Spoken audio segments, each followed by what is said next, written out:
18. What are those? Can you tell? Buttons and marbles.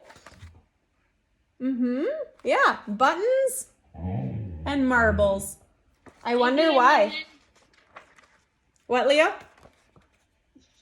Maybe M&M's. Maybe M&M's. All right, let's see how long chapter 18 is. Not too bad. We'll be able to finish this one. This will be our last chapter of the day. Bryce and Sarah Ruth had a father. So we find out more about this father. Early the next morning, when the light was gray and uncertain, Sarah Ruth was sitting up in her bed, coughing, and the father came home. So we already know a little bit about this father, that he's not the nicest. He picked up Edward up by one of his ears and said, "I ain't never." "It's a baby doll," said Bryce. "Don't look like no baby doll to me." Edward, hanging by one ear, was frightened. This, he was certain, was the man who crushed the head of China dolls. "Jangles," said Sarah Ruth between coughs. "Hi, Kamari." She held out her arms. "He's hers," said Bryce. "He belongs to her." The father dropped Edward on the bed, and Bryce picked up the rabbit and handed him to Sarah Ruth. "It don't matter anyway," said the father. "It don't make no difference. None of it." "It does so matter," said Bryce. "Don't you sass me," said the father, and he left the house. "You ain't got to worry about him," said Bryce to Edward. "He ain't nothing but a bully, and besides, he don't hardly ever come home." Fortunately, the father did not come back that day. Bryce went to work, and Sarah Ruth spent the day in bed, holding Edward in her lap and playing with a box filled with buttons. So you were right about the buttons.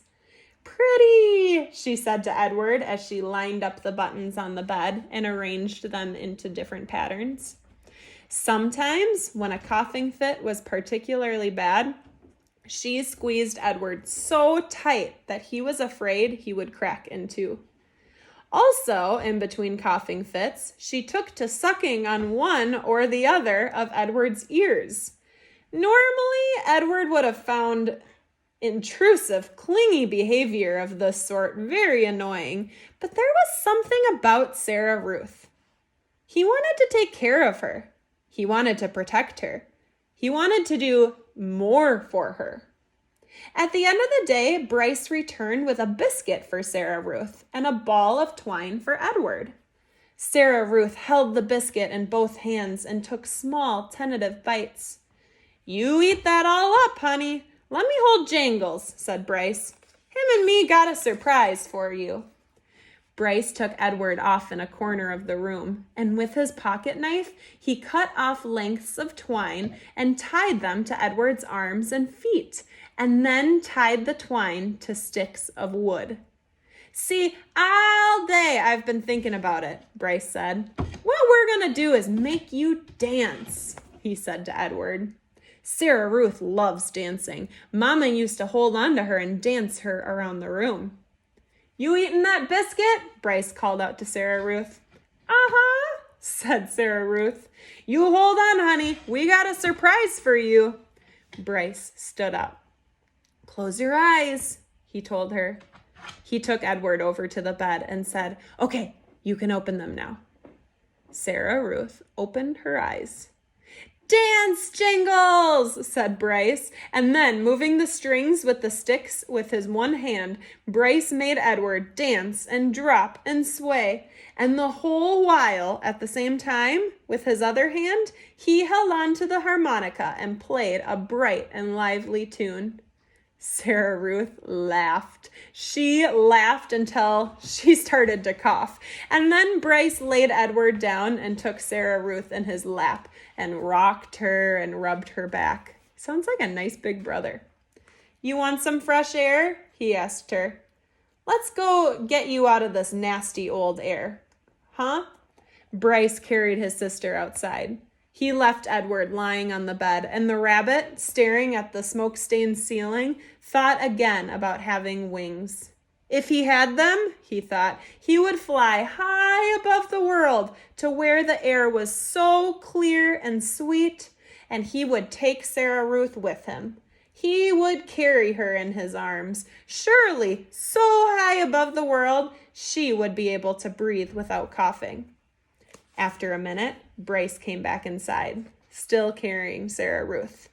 "She wants you too," he said. "Jangles," said Sarah Ruth, and she held out her arms. So Bryce held Sarah Ruth, and Sarah Ruth held Edward, and the three of them stood outside. Bryce said, "You gotta look for falling stars. Them are the ones with magic." They were quiet for a long time, all three of them looking up at the sky. Sarah Ruth stopped coughing. Edward thought that maybe she had fallen asleep. "There," she said, and she pointed to a star streaking through the night sky. "Make a wish, honey," Bryce said, his voice high and tight. "That's your star. You make a wish for anything you want." And even though it was Sarah Ruth's star, Edward wished on it too. All right, that's the end of chapter 18. Right now, I see this picture for the next chapter. It kind of looks like Edward is upside down laying on the floor with the string still attached to him.